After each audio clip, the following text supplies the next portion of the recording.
많은 사람들이 대통령의 부인을 떠올리면 자연스럽게 영부인이라는 표현을 씁니다. 하지만 놀랍게도 대한민국 헌법이나 법령 어디에도 영부인이라는 단어는 존재하지 않습니다. 공식적인 법적 명칭은 오직 대통령 배우자뿐입니다. 그렇다면 우리가 흔히 쓰는 영부인의 뜻은 무엇일까요?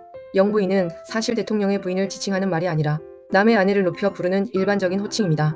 영은 남의 가족을 존대해 부를 때 명사 앞에 붙이는 접두사이고, 부인은 결혼한 여성을 높여 부르는 말입니다.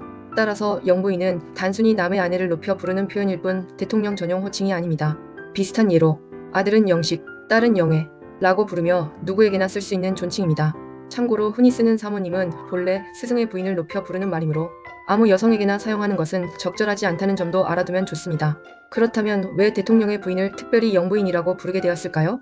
이는 박정희 대통령 재임 시절로 거슬러 올라갑니다. 당시 대통령의 부인 윤영수 여사와 자녀들을 언론이 영부인, 영애, 영식이라고 부르면서 대중에게 굳어지기 시작했습니다. 그 결과 지금까지도 대통령의 부인을 영부인이라고 부르는 문화가 이어지고 있는 것입니다. 하지만 엄밀히 따지면 대통령 본인이나 청와대에서 1인칭으로 쓸 수는 없습니다. 예를 들어 대통령 부부가 기념품이나 화환을 보낼 때 대통령 영부인이라고 쓰는 것은 틀린 표현입니다. 실제로 이명박 정부 시절 기념품에 그렇게 적어 배포했다가 논란이 된 사례도 있었습니다. 영부인의 역할과 여사 호칭의 유래는 이렇습니다. 법적으로는 권한이 없지만 영부인은 사실상 대통령 곁의 비공식 공직자와 같은 역할을 수행합니다. 예를 들면 해외 순방 및 국내 주요 행사 동행이라든가 대통령을 대신한 대외 활동, 그리고 민심을 전달하고 대통령의 참모 역할 보완 등입니다.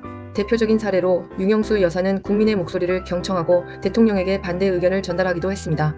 그 때문에 청와대 안팎에서는 제1야당이라고 불리기도 했습니다.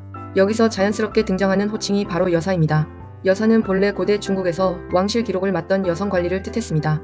이후 시대가 지나면서 지체가 높거나 공적인 활동을 하는 여성에게 예우를 담아 부르는 호칭으로 발전했습니다. 따라서 대통령 배우자가 단순히 사적인 아내가 아니라 국가를 대표해 공식 외교와 봉사활동에 나서는 공인의 성격을 가지기 때문에 여사라는 호칭이 붙게 된 것입니다. 그런데 만약 대통령 배우자가 남성이라면 어떨까요? 아직 한국에서는 대통령의 배우자가 남성이 된 사례가 없습니다.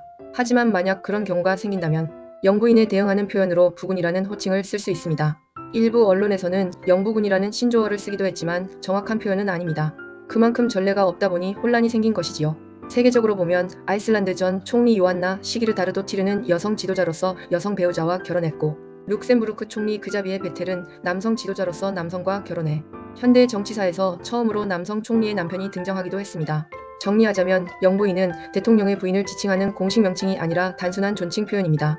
법적으로는 대통령 배우자가 올바른 호칭이지요. 다만 역사 정문화적 배경 속에서 영부인과 여사라는 표현이 함께 굳어져 지금까지도 국민에게 익숙하게 쓰이고 있습니다. 앞으로 우리나라에도 언젠가 대통령 배우자가 남성이 되는 시대가 올지도 모릅니다.